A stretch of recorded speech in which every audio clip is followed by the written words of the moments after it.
Hi, I'm Erin Spain and welcome to my channel. Today I am really excited to share this IKEA hack with you. I am going to show you exactly how I made over this IKEA TARVA dresser, and there are a lot of different ways you could customize this to suit your own style. You could change the color or the pattern on the drawer fronts, and I will be sure to list everything I used on this project, and I will also link to the written tutorial on my website in the description box below.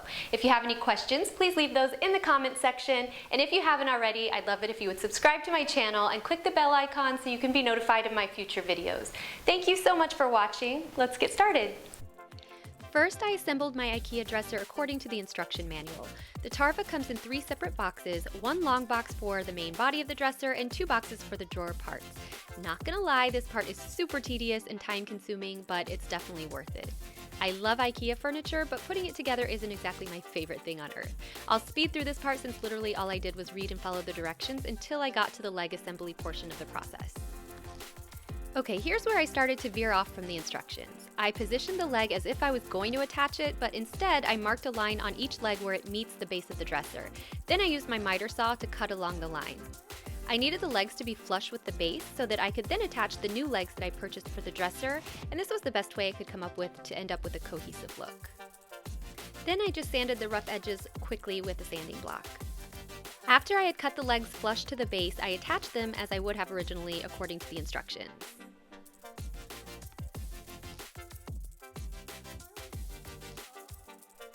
I purchased some mid-century modern style furniture legs from a place called Pretty Pegs, and I'll link these down below. I screwed the bolts in and attached the base plates, and normally you would attach the base plates first and then screw in the legs, but I needed to make sure that however I ended up positioning them, it wouldn't cause the bolt from the new legs to run into the bolt from the old legs that I had cut flush and previously attached. I played around with positioning the new leg since I needed to position it in such a way that the base plate wouldn't stick out the side or the front or the back, and also the bolt wouldn't run into the existing bolt that's connected to the original leg. So I found a position that worked best, and I ended up only attaching each leg with 2 screws rather than the 4 that it came with. So I marked and pre-drilled holes and then attached each one so that the bolt ended up resting just to the right side of the bolt attached to the original leg. Hopefully that makes sense.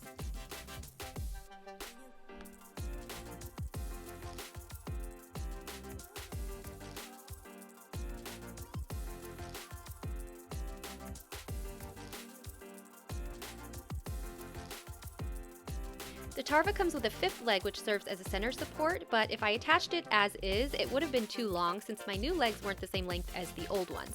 So I needed to trim it down a bit, so I positioned the new leg so I could gauge the proper height, and then I lined up the support leg and marked a line marking the proper height.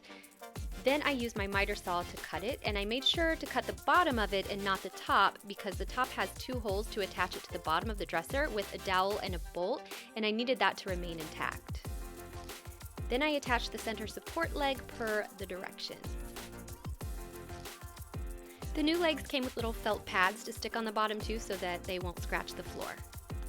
After all the legs were attached, I laid the dresser face down on top of a blanket on the ground so that I could attach the back. It comes with sort of a thin particle board backing that you attach with small nails. Before I laid the backing on top, I marked with a pencil at the top and bottom of the vertical center board so that when I laid the backing down, I could use the board as a straight edge and mark a vertical line with my pencil, indicating where the center board is so I would know where to place the nails. Then I nailed around the perimeter and down the center to attach the back. Next, I assembled the drawers.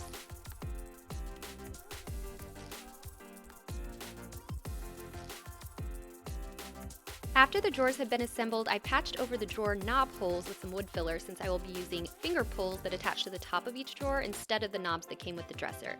I also patched over the knots in the wood to prevent bleed through later on, and then I sanded everything smooth with a sanding block. Next, I primed everything with Kills Primer and painted 2 coats of Behr Marquee in the color Elephant Skin, and I will list everything below. I added a water-based polyacrylic top coat, and once that was dry, it was time to add the overlays to the drawer fronts. A company called Overlays, they're at @myoverlays on Instagram, provided these overlays for these drawer fronts, and I will link to the exact ones I used in the description box below. To adhere the overlays to the fronts of the drawers, I used Loctite adhesive, and I applied it to the back of the overlay and then pressed it down. And I used baby wipes to clean up any of the excess Loctite that kind of oozed out of the edges. And then I used painter's tape to secure the overlay onto the drawer while the adhesive dried.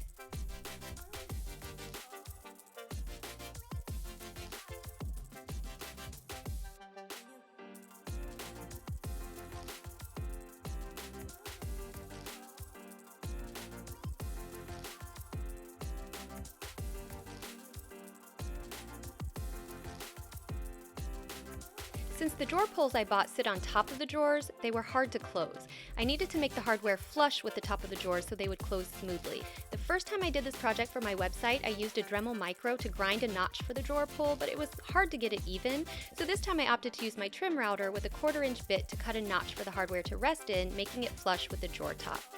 First, I made sure the depth of my router bit was equal to the thickness of the drawer pull. Then I measured and marked the center point of the drawer top, and then measured and marked 3 inches on each side of that point since my pulls are 6 inches long. I laid painter's tape on top of my mark so it would be really clear to see which area to route. Then I carefully cut out the notch using my router. I found it easiest to start at one end and route a little bit and then move to the other end and route the rest. My notches weren't perfect, but they didn't really have to be since the drawer pull covers it up anyway. I used a sanding block to smooth the notch out a bit before installing my hardware, then I pre-drilled holes and attached the pulls. And I just repeated this process with each drawer.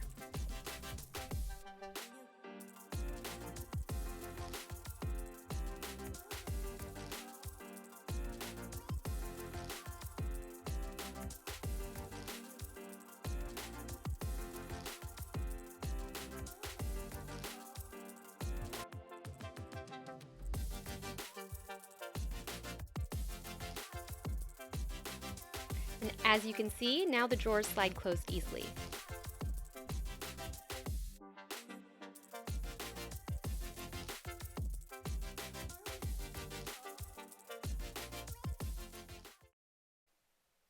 Now for the outtakes.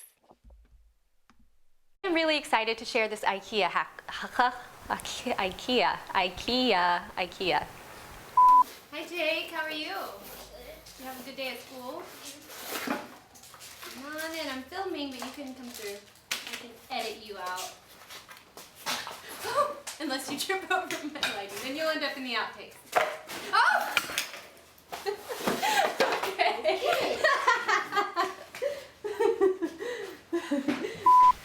All right, one more time. I'm filming, can you go over there? Yeah, all right. Messed up again.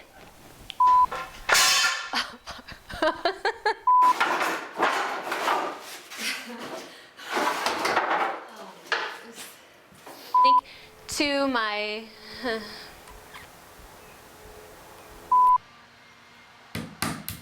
ow. Style, you could change the color or this leg.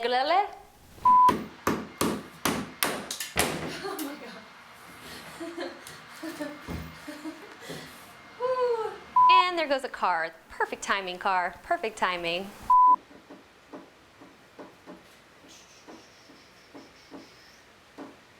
From changing up the color palette. Oh, please don't knock over the light. Jonah, please don't knock over the light. And there are a lot of different ways you can I think I swallowed a bug.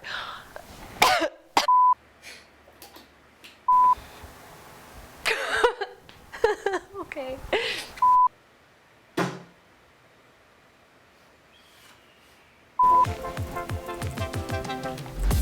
Oh! Thanks so much for watching. I'll be back next Thursday with a new video. And in the meantime, you can connect with me online at ErinSpain.com and on social media at ErinSpainBlog.